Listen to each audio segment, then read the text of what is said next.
Well, hello and welcome to the Informed Traveler Podcast, a weekly travel podcast where our goal is to help you become a more informed traveler. And I'm your host, Randy Sharman.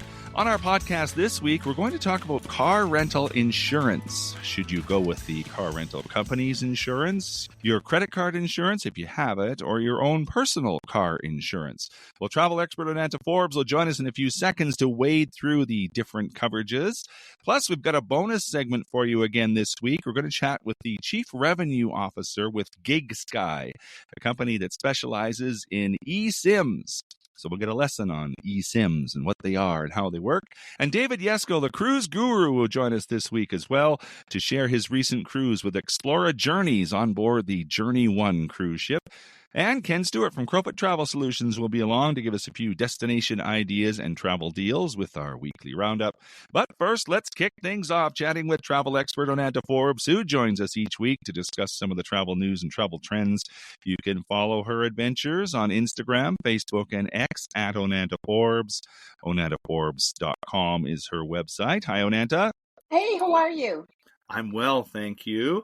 We're going to talk about car rental insurance. We talk about all kinds of travel insurance, but it seems to me we haven't touched on car rental insurance. And this is kind of a personal thing for me because I have a trip to Reno in the fall and I'm renting a car and I want to make sure I have proper insurance coverage. So we'll role play. You be my travel advisor in renting a car, a role that I'm sure you're very comfortable with. And I'll be your customer and renting a car. So help me out. What do I need to know about not necessarily renting a car, but just the insurance part of it? Right. So if you do rent a car, it is really highly recommended that you get coverage to protect the vehicle and yourself. And without it, you would have to pay for any damage out of pocket. And if, say, you don't have a vehicle in your everyday life, you can get coverage from rental or credit card companies. Now, what you should just kind of consider is having the protection of a rental vehicle can help you protect you in case of accidents, theft, damages, and injuries. And your insurance premium may change if you add an additional driver, travel internationally, or buy extra rental company insurance. So always review the terms and conditions carefully. So that's basically what car insurance is. And then when you're asking your insurance company about renting a car, ask them about if you're covered for liability, up to what amount. They suggest at least $2 million worth of coverage. Am I covered for collision damage? Is there a deductible I'd have to pay? And is there any downtime covered in the event of a damage to the rental car? And the rental car insurance will cover damages to another person's property or vehicle or injuries to passengers, the other driver, and yourself. So those are the three areas that you actually can get car insurance from: your automobile insurer, the rental company, or a credit card. And so you may be in luck with your credit card. Sometimes they offer coverage, but remember to check if your credit card offers what it covers. Like, do they cover for the entire rental with if you pay for the entire rental with your credit card? Do they decline extra coverage from a rental card company? So the credit card rental coverage usually covers theft, loss, damage to your car rental in case of an accidental collision. It may not cover costs of injuries to yourself or other drivers, or the cost of your stolen personal items from the rental car. So always check the fine print of your credit card insurance agreement to ensure coverage. I think it's best, though, working with your travel advisor just to see what the limitations are, what coverages that you can get through the various avenues, such as the credit card, the rental company, the insurance provider, because you don't want to be caught off guard with unexpected costs. And then you're thinking, well, how much does insurance for a rental car cost? Mm-hmm. So they can charge an average of $65 daily for rental car coverage. The exact amount depends on how much protection you add and where you obtain it. Um, so, for an example, some insurance waivers from car rental companies can cost $7 to $40 in addition to renting the vehicle. You also have to consider the currency of where um, you're going to rent the car. So, for example, you're thinking of Reno, so it'd be in US dollars. If you're in Europe, it depends on what country, but perhaps like British pounds or euros. Well, I guess what I'm looking at is my options. I can check my credit card company. I can Yes. check my own auto insurance policy to see how much I'm covered there, or I can use the rental company's insurance itself. But it seems like that's the most expensive option. It tends to be, yes. But I guess you have to consider too peace of mind. Do Hmm. you want, do you, um, some people think their credit card company coverage is enough. Some people get a rider from their own personal automobile insurance. So if you do the homework, read the terms and conditions, and see exactly what you're covered for, it's information is power. So are you going to be covered for potential loss or damage or third party liability? So now with the insurance, do I have to have that when I'm making the booking, or can I add it later? Oh, you can make it later. You just have to have it in place. Like, say, for an example, that you get the insurance at the car rental company. So basically, you're adding it on at the Hmm. time you're picking up the car. Okay, so I can reserve my car and then I can do all my homework. And it seems like I'm going to be asking a lot of questions with my credit card company and Yeah. my home auto insurance to see how much coverage I have. And I guess the last resort is the company itself, the rental. If I don't feel I'm adequately protected, I can just always use theirs, right? Yes, absolutely. And one of the things too, like if you're traveling with a business colleague or a family member that is eligible to drive the car, that can, depending on the car rental company, depending on your loyalty program, that can also add a cost to Hmm. the insurance, Hmm. as well as having another person being able to drive the car. Well, I got my work cut out for me, I guess.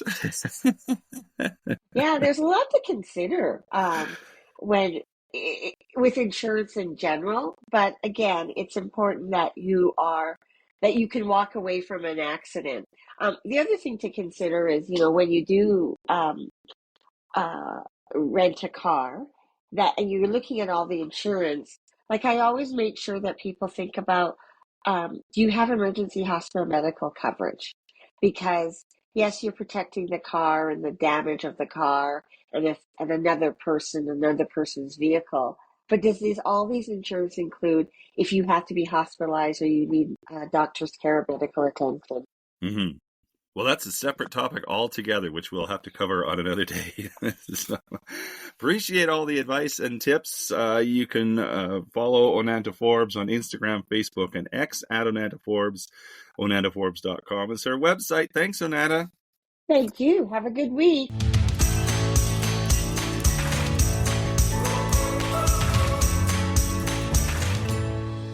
Well, we got a bonus segment again for you this week, and it's all about eSIMs, an alternative to the physical SIM cards you have on your smartphones, and how to use them to avoid those expensive data plans when traveling. So joining us now to give us a lesson on eSIMs is Sam King. He's the Chief Revenue Officer for Gigsky, a company that specializes in eSIMs. Their website is gigsky.com. Hi, Sam.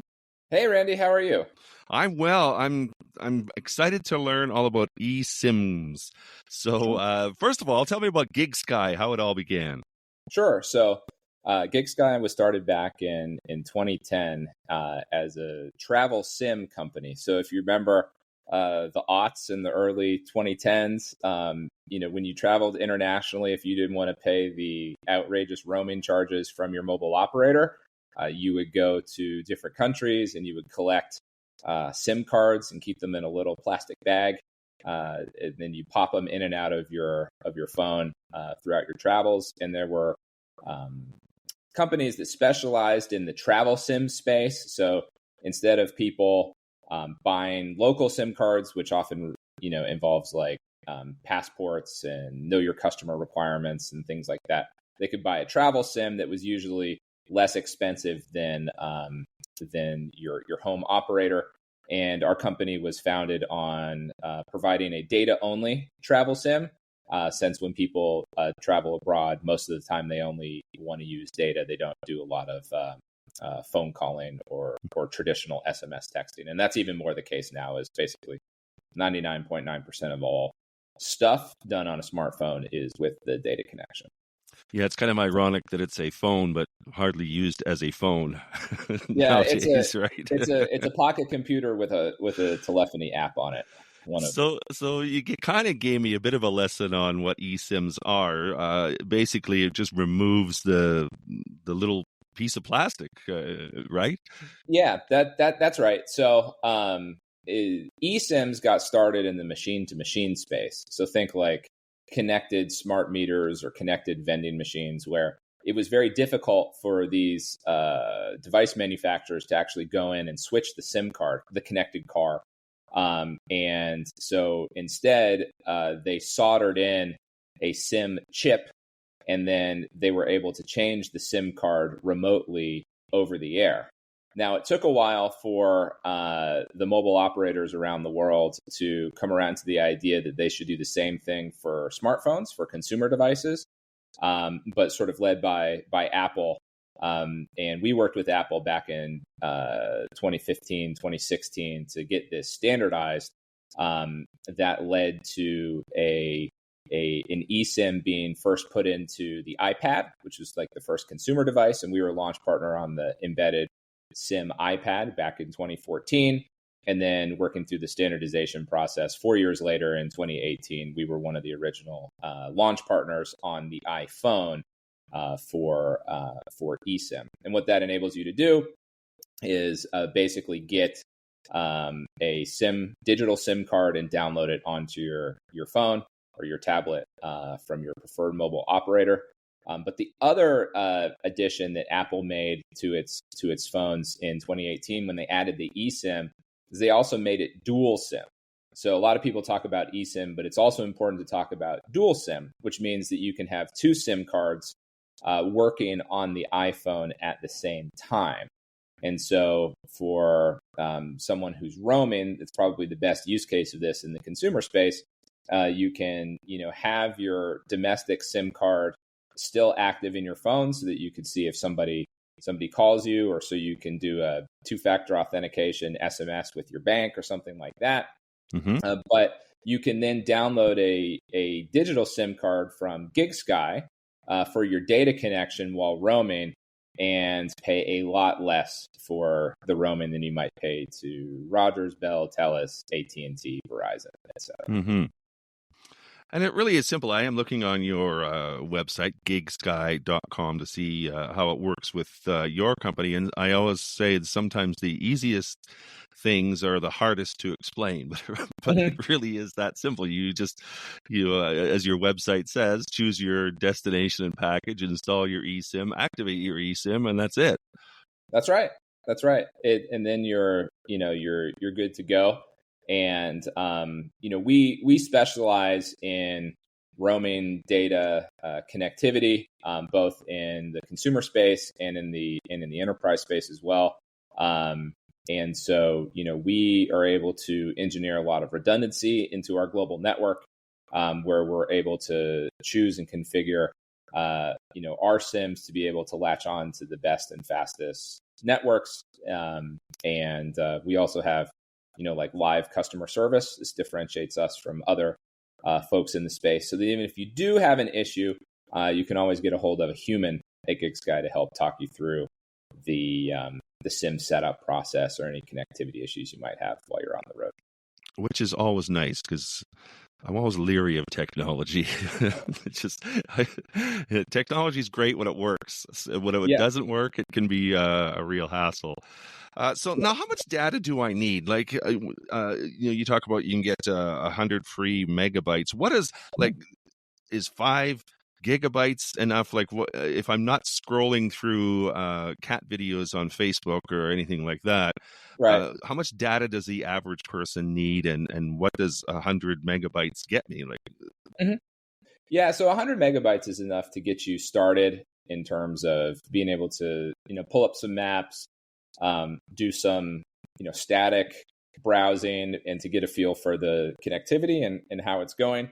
Obviously, it can go pretty quickly if you are streaming video or on, streaming video through like TikTok or, things like that. But if you're just, browsing and using the maps and, hopefully genuinely enjoying your vacation off your phone, then 5 gigabytes we find is usually enough for the sort of 7 to 10 day trip length. That's in line with what people generally use. And I suppose if you're using it hand in hand with Wi-Fi, like if I'm back at my hotel and I'm going to be using Wi-Fi, then 5 gigs probably would be enough then. Yeah, absolutely, for sure. We find that the 5 gigabyte plan is the sweet spot for most customers. Obviously, we sell larger plans, we sell unlimited plans, but a 5 gigabyte plan is a good plan for you to be able to get through your trip. Leverage the Wi-Fi where possible, and really economize on how much you spend. You can save 80%, above what you might be paying your home telco for roaming. One caveat on the Wi-Fi, though, is especially overseas, it pays to be a little bit careful about what types of Wi-Fi you're connecting to, especially in public places. You should. Yeah, you don't want to be checking your bank account in a coffee shop Wi-Fi or something like that. Exactly. Depends on the country. Depends on the locale. Certainly VPN solutions can help provide some protection. But a cellular connection, just the way that cellular is set up, also, because it's running through the big telcos. And the data is going out to the internet through us. We're a U.S. company, GDPR compliant.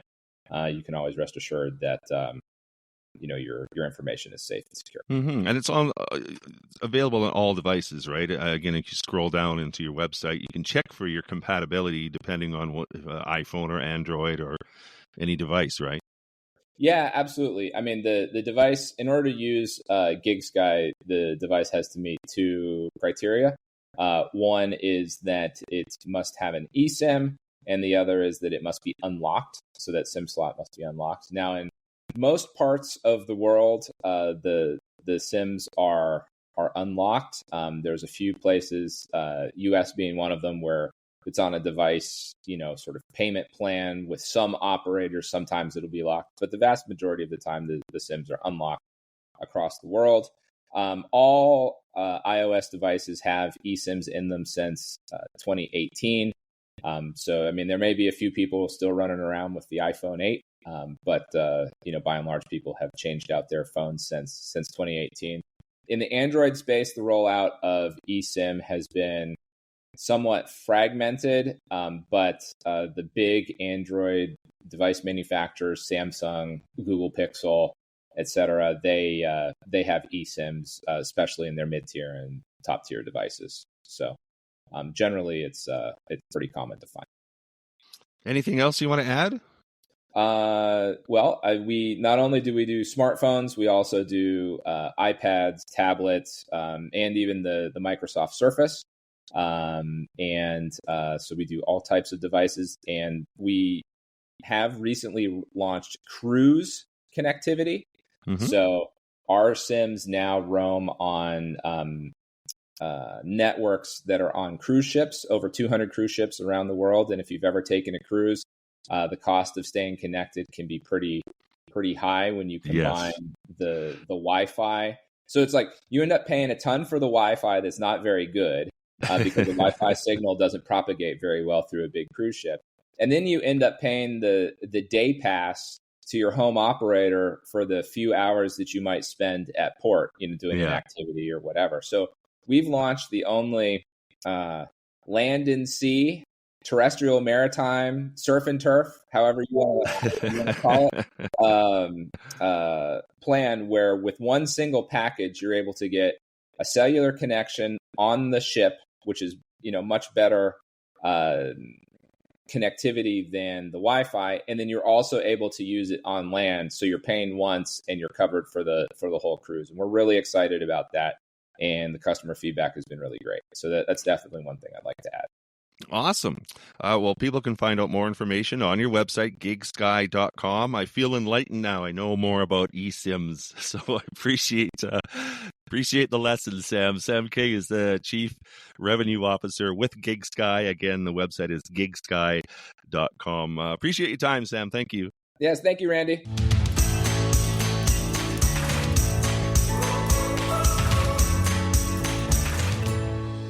Well, we're going to talk about cruising now, and whenever we do that, we like to turn to one of our regular guests, and that is David Yeskel, otherwise known as the Cruise Guru. So David joins us now to share his recent cruise with Explora Journeys on board the Explora One cruise ship. You can follow David's cruising adventures on X at Cruise Guru, and his website is oceancruise.guru.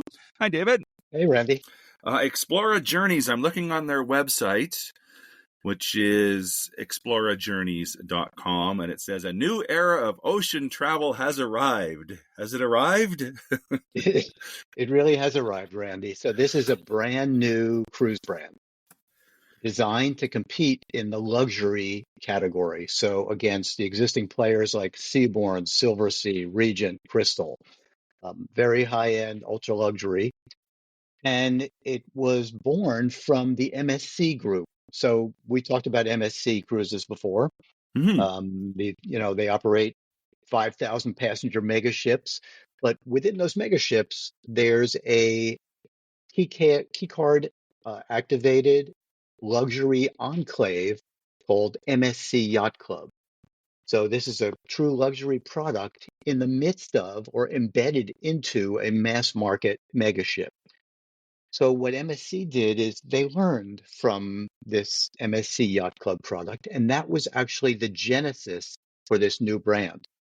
So they took what they learned about luxury cruising, notched it up on the quality scale a few notches, and created Explora Journeys, an all-suite, all-luxury ship, relatively small, 922 guest capacity, gourmet restaurants, personalized service, very high passenger to crew ratio, 1.25 passengers to every one crew member.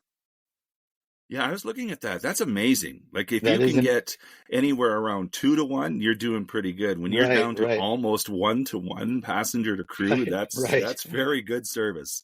Right. And so this kind of mirrors what's going on in the rest of with their competition, of course, in the luxury niche. But the fact that it's brand new and really their first ship, Explora One, has only been sailing for a year.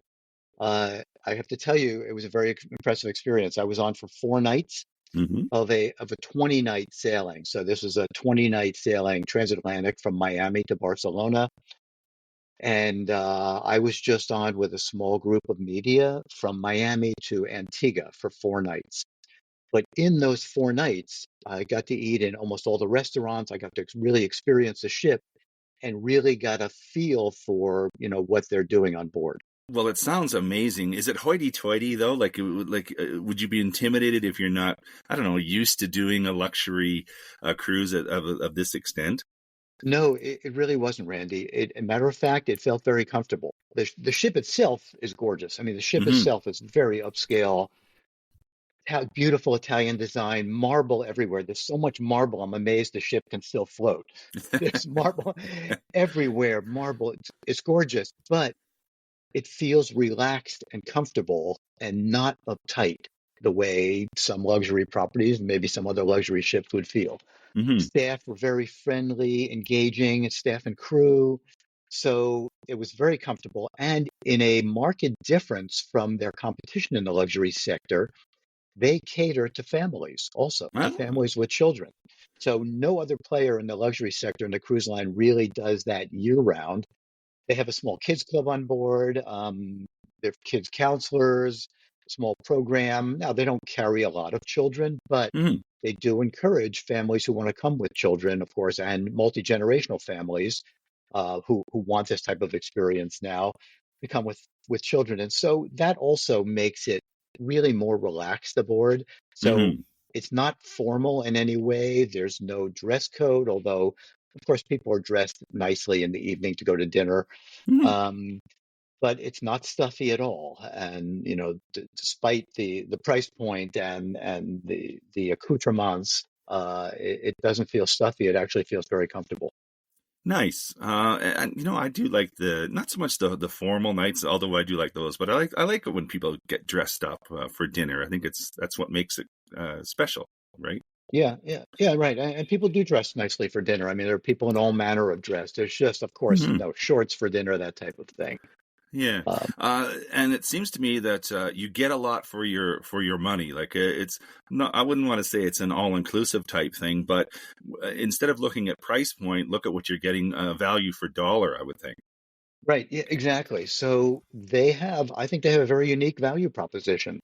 And for people who are used to traveling at this level, who might stay, and let's say, for instance, people might stay in a Ritz-Carlton or a Four Seasons in a major city, it easily pay $800 to $1,000 a night for a room. Hmm. It's Hmm. not unheard of, certainly.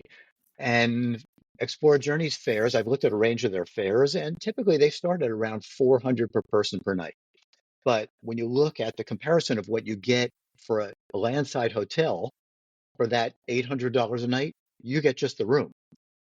Yeah. Whereas on Explorer Journeys, you have a beautiful suite, and we'll discuss those in a minute. Gorgeous, minimum 420 square feet, but all your gourmet meals in multiple restaurants, incredible personalized service, premium alcohol included, Wi-Fi included, a cultural enrichment program on board with lecturers, uh, a ship, a port shuttle and ports to get you to the city center. All that included for the same price point of 800 a night per couple. And I Hmm. would argue it's a much better experience than you would have in a landside hotel, much more personalized experience, great food, and all of that's wrapped up and included. So we talk about value propositions often on mass market ships where you can cruise for $100 a night.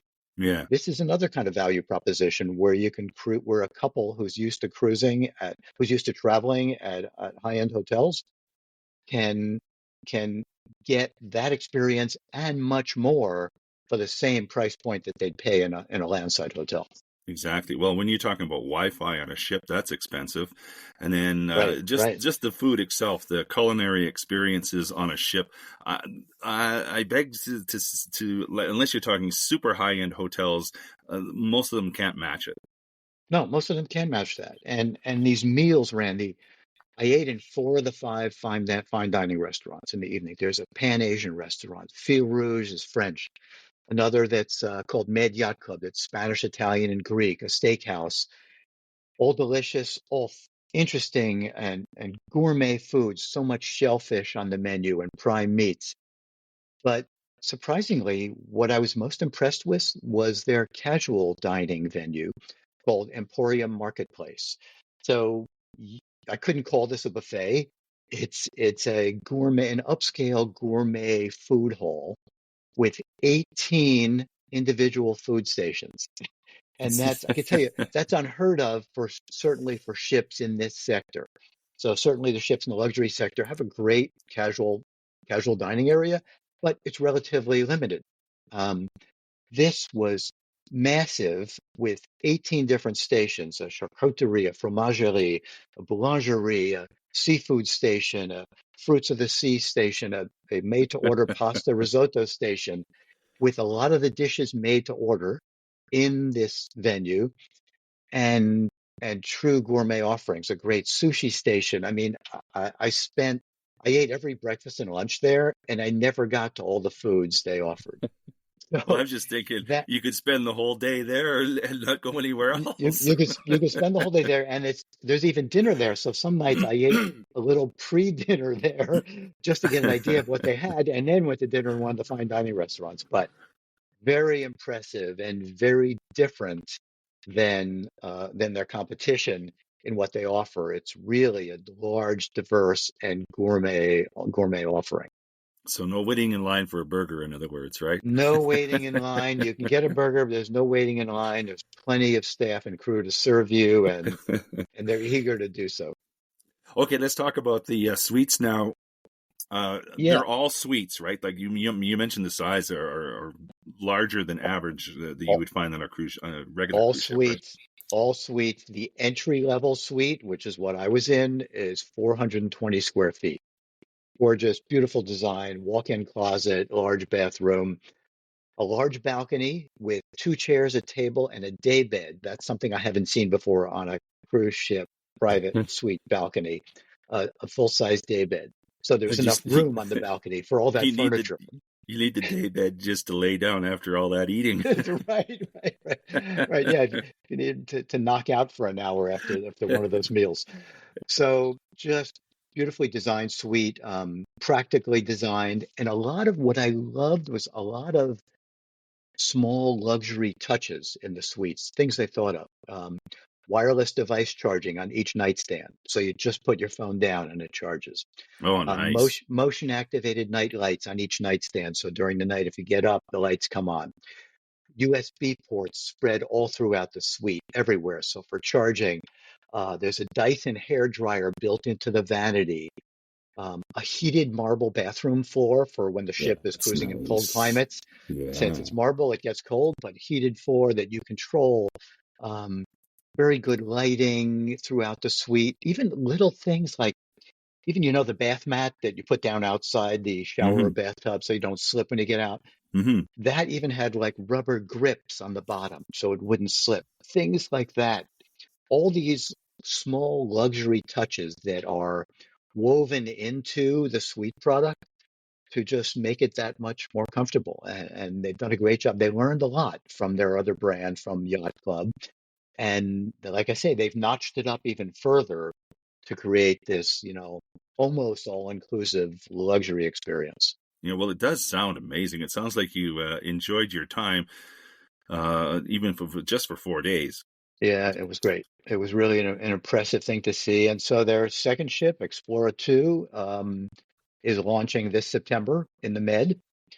And they've got four other sister ships on the drawing boards in the pipeline. So Explora 3 through 6 will be coming in the next 3 or 4 years. And these are sister ships, so they'll look pretty much the same. Hmm. And I think they're going to be very successful. They've got a great product. They're going into certainly into a niche, the luxury niche that with a lot of players, with other players that do a very good job at delivering this similar product. So they certainly have competition, but I think that's a good thing. And Yeah.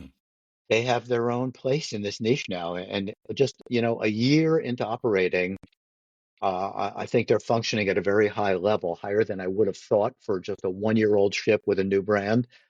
So they're continuing to learn, but they're doing great already. And I think there are good things coming in the future for Explora Journeys and the people the lucky guests who are going to be on board. Hmm. Well, and I would think being a smaller ship, the itineraries could be a little bit different, unique. And it's nice to see a cruise company getting away from the mega ships, like trying to build the biggest all the time and going a different direction. Yeah, absolutely. And they have to do it in this category, certainly. But you're right, their ships will be all over the world when they'll have enough ships to cover the globe. And they're typically doing longer itineraries. So this was a 20-day, there were some 14 days, there are 12 days, there's some 7-day itineraries. Um, but typically for people looking for a longer time on the ship and really relaxing and getting into enjoying the. Oh, and the one other thing I want to mention that's included, a beautiful spa and the whole thermal suite area Hmm. is available to all guests. So the saunas, the dry sauna, the wet sauna, the whirlpools, the thalassotherapy pools, there's a salt room, there's hot stone lounges. All those are available at no charge to guests. You don't have to book a spa appointment. You can use those at any time. So that's another built-in advantage. See, this is why you need the longer itineraries, first to try all the food and then to try Right. all the thermal experiences Right. and It's things. hard to get it all in a short trip. Well, good stuff, David Yeskel. You can follow all his adventures on X at Cruise Guru, and you can check out his website at oceancruise.guru. It's the Explora Journeys, their website too, by the way. If you want to have a view of their Explora One ship, it's explorajourneys.com. Good stuff, David. Always great to chat with you about cruising. I always enjoy it. Thanks, Randy. It's fun.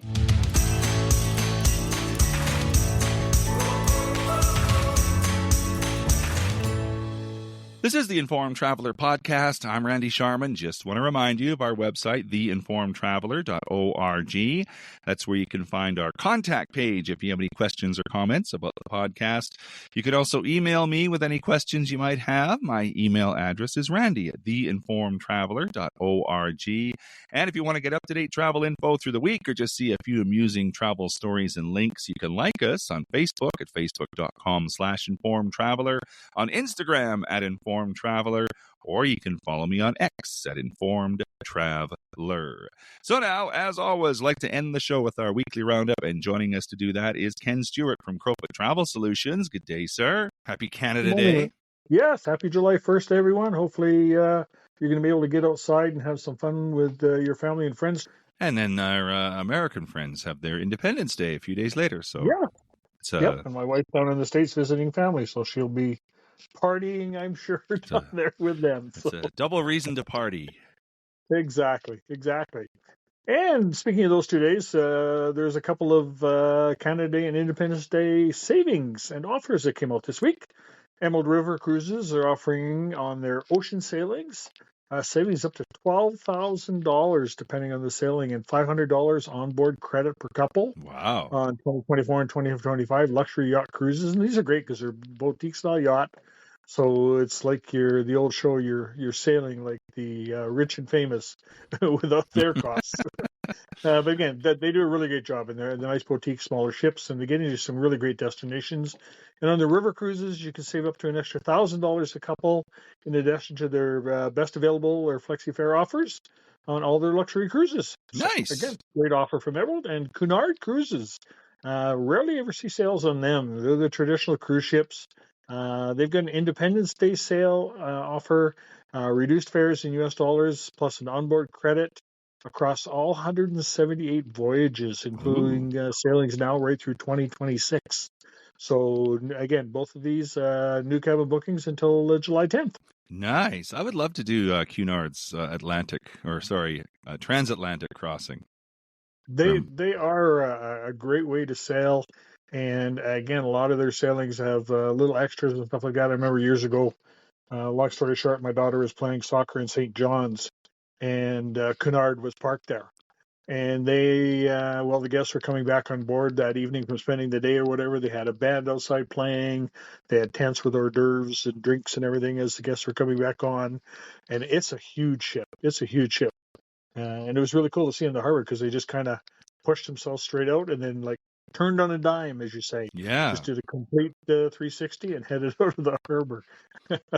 Yeah, the transatlantic is Southampton to New York, and I think it's 5 days across the Atlantic. I think you have to be a seasoned cruiser to enjoy that. I don't think it's good for a first timer. Not for a first timer, no. But again, even if you've cruised only once or twice or whatever, I think you would enjoy the experience. Yeah, I think so too. Okay. And while we're in cruises, we got Windstar Cruises, sailing ships and boutique yachts. They got both kinds. They come out every Thursday. We've talked about this several times with their 7 for 7 offers. So 7 sailings on sale for 7 days. New set each week. This week we've got some great ones around the islands in the UK. That one looked really, really interesting. Tahiti, of course. We got the Southern Caribbean down around Aruba, Bonaire, Curacao, the ABC Islands, Greece, and a few more. And they've also got dozens of 2024 and 2025 departures with low to no solo supplements. Because again, solo travel is big nowadays. And you'll never get lost in the crowd on the Windstar yacht. They only have 148 on their sailing ships and only 342 on their ocean ships. So again, solo travelers never feel as if they're a guest on board a private yacht. You're always going to be making friends. Mm-hmm. Star Clippers as well, true sailing ships. And instead of the big cruise ships, with one of their sailings in the islands of Croatia that came out this week, booked during July, receive an extra 100 onboard credit. And again, with those guys, it's kind of fun because you can sit there and great for families as well. You can hoist the sails, climb the crow's nest, pretend you're a pirate, or you can just sit on the deck and enjoy the breeze as everybody else is doing the work as you're sailing along. That would be me. Well, I think I'd take a trip up to the crow's nest. Just That would, because. yeah, that'd be fun actually to climb up there. Yeah. Yeah. Princess Cruises book a new cabin through our office, sailing from August to December this year. And those guests who add the Princess Plus or the Princess Premium packages to their cruise booking will have that cruise count twice towards your loyalty level and your tier achievement with Princess Cruises Captain Circle. So again, just like Air Miles and everything like that, all the cruise lines have frequent flyer. They have frequent sailors. So on this loyalty program, so you're getting 2 cruises for one. Nice. I like it. Yeah. And even if you're already, a princess person, again, you're still getting those 2, getting you up in the categories from platinum to maybe you're going to be now elite. It all adds up. So, Cork Expedition ships, sailings in Antarctica and the Arctic. The Arctic, of course, a little closer to home for us, but until July 12th, you can save up to 40% on their polar sail for 2025 sailings in Greenland and the Arctic. And I think that would be really cool. I know one of my agents had some clients that are doing one going from Greenland all the way over to Alaska and then down. This coming up in a month or 2, so it'll be interesting to see how they think of that one. Mm-hmm. Air Canada Vacations, we talk a lot about them and always earning your Aeroplan points. And you can spend any of those points on any package that they have. But right now, they've got a sale on if you book Europe for travel this year, get your best deal, and they're going to throw in an extra 2,500 Aeroplan points per person. And if you book Venice, Ireland, or a Spain tour package, you're going to get another 4,000. So 6,500 potential Aeroplan points, which is nothing to sneeze at. No, that's you're nice. Member, so you know the value of that. I do. And another offer, booking through our office from our travel club, West End Vacations, you're going to receive your 7 nights free at select all-inclusive sandals and or beaches resorts in the Caribbean. So again, a great way to take advantage of a sale, and you get a little extra by booking through our office. And a reminder, that travel club is free. You can sign up through our website at any time and unsubscribe at any time if you decide it's not for you. And you get all kinds of extra offers. And again, we always throw this in there, reminder that online pricing is almost always identical to what any agent can find for you. But not only can we assist you before, help with some suggestions, and then if we had to and you needed us, we're there to assist you during and after the trip. A good example was if WestJet went on strike this last week with their maintenance workers. If you had booked on your own, you're totally on your own trying to figure that all out, work through all the issues, and then find yourself another flight. But again, if you booked with a travel agent, they're there to assist you. So, and when you're booking online, you're still essentially dealing with a travel agent on Expedia, Trivago, all these guys, but you got no personalized service or conversations, as we mentioned. If you've never used a real life travel agent, try one. Time is money, as they say, and you save a lot of time. Exactly. How do people get a hold of you? In Calgary, you can call us at 403-241-7140, and outside Calgary, toll free, 1-877-511-5511. And you too can relax. It's all taken care of. Indeed, sir. Have a great week, everyone. And that is our show for this week. If you have comments or questions, we'd love to hear from you. If you have a show idea, send that along as well. My email is randy@theinformedtraveler.org. And if you like what you heard, tell a friend. You can check out our website too at theinformedtraveler.org. In the meantime, thanks for listening, travel safe, and be an informed traveler.